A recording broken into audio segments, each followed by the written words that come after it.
Hello! Si Miss Ita!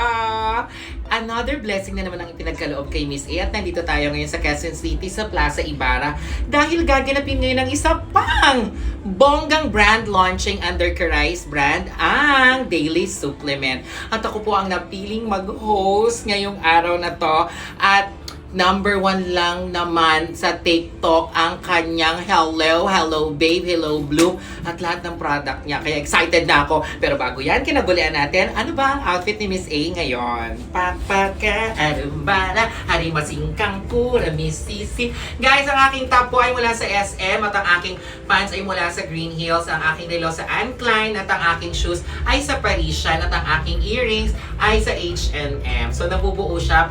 Isang araw ko lang ito binili.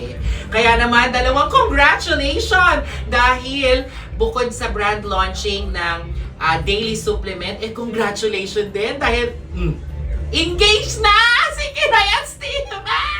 Kaya mamaya alamin na po ang vlog na to. Punta na tayo sa baba. Hello, si Miss Ita.